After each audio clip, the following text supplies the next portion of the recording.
Hello everyone, welcome to iPlus Trading Solutions.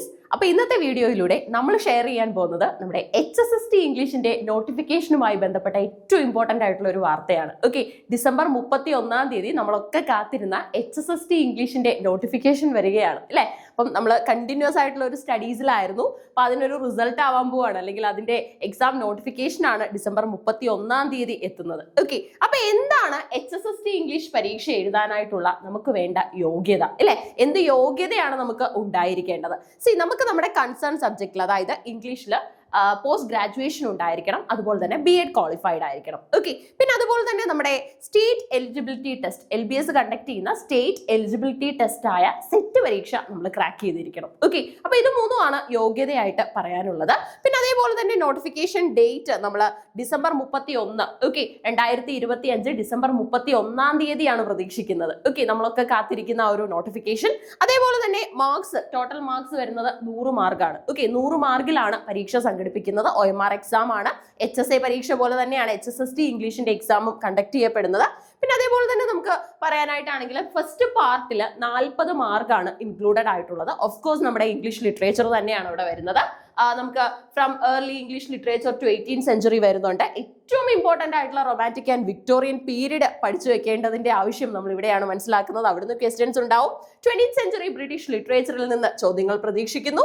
ഇനി 30 mark വീണ്ടും comprised ആയിട്ടുള്ളത്, അതായത് ഈ ഏരിയയിൽ നിന്ന് തന്നെ നമുക്ക് 40 മാർക്കിന്റെ ചോദ്യമാണ് കിട്ടുന്നത് അല്ലെ? ലിറ്ററേച്ചറിന്റെ ഏറ്റവും ഈസി ആയിട്ടുള്ള ഏരിയ കൂടെയാണ്. തെറോ ആയിട്ട് സ്റ്റഡി ചെയ്യണമെന്ന് മാത്രമേ ഉള്ളൂ. അവിടെ നമുക്ക് 40 മാർക്ക് സമ്പാദിക്കാം. അതേപോലെ തന്നെ 30 മാർക്ക് പിന്നെ വരുന്നത് American literature, structure of English language and linguistics. Of course നമ്മുടെ ലിംഗ്വിസ്റ്റിക്സ് അല്ലെ, ലാംഗ്വേജിന്റെ ആ ഒരു സ്റ്റഡി യൂണിറ്റ്. അതേപോലെ തന്നെ ELT, ഇംഗ്ലീഷ് ലാംഗ്വേജ് ടീച്ചിങ് ആണ് ELT. അവിടെ നമ്മൾ ഉപയോഗിക്കേണ്ട റിസോഴ്സസ് അല്ലെ, ഏറ്റവും അപ്ഡേറ്റഡ് ആയിട്ട് ഇരിക്കേണ്ട അധ്യാപകരാണ് ഇംഗ്ലീഷ് അധ്യാപകർ. കാരണം നമുക്ക് എപ്പോഴും പുതിയ പുതിയ വേർഡ്സ് ഒക്കെ ആഡ് ഓൺ ചെയ്യപ്പെട്ടുകൊണ്ടേ ഇരിക്കുകയാണ് ലാംഗ്വേജിൽ. ഓക്കെ, പിന്നെ അതേപോലെ തന്നെ ലിറ്റററി ക്രിറ്റിസിസം ആൻഡ് തിയറി. കുട്ടികളൊക്കെ കുറച്ച് ഭയക്കുന്ന ഒരു ഏരിയ ആണ്, എന്നാൽ അങ്ങനെയുള്ള ഒരു പ്രശ്നവും. ബേസ് മുതൽ പഠിച്ചു കഴിഞ്ഞാൽ എളുപ്പമാണ് ക്രിറ്റിസിസം അല്ലെ?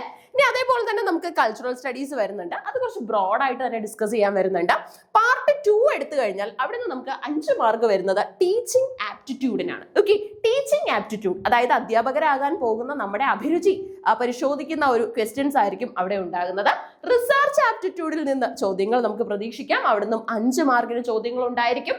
അതേപോലെ തന്നെ പാർട്ട് 3 എടുത്തു കഴിഞ്ഞാൽ 5 മാർക്കിന് ചോദ്യം വരുന്നത് salient features of Indian constitution, Indian ഭരണഘടനയിൽ നിന്ന് ചോദ്യങ്ങൾ വരുന്നുണ്ട്.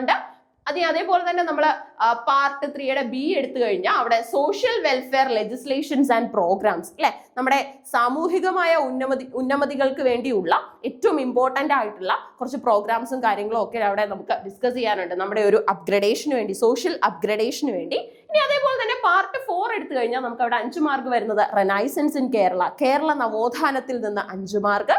അതേപോലെ തന്നെ പാർട്ട് 4 B എടുത്തു കഴിഞ്ഞാൽ general knowledge and current affairs അല്ലെ, നമ്മുടെ ഏറ്റവും ഇമ്പോർട്ടന്റ് ആയിട്ടുള്ള GK ചോദ്യങ്ങളായിരിക്കും അവിടെ നമ്മളെ കാത്തിരിക്കുന്നത്. ഓക്കെ, അപ്പൊ ഇത്രയും കാര്യങ്ങളാണ് നിങ്ങൾക്ക് അവിടെ ഡിസ്കസ് ചെയ്യാനായിട്ട് വരുന്നത്. അപ്പം നമ്മുടെ നോട്ടിഫിക്കേഷൻ ഡിസംബർ 31 അതേപോലെ തന്നെ നമ്മളൊക്കെ അതിന്റെ ഒരു കണ്ടിന്യൂസ് ആയിട്ടുള്ള തെറോ സ്റ്റഡീസിലാണ്.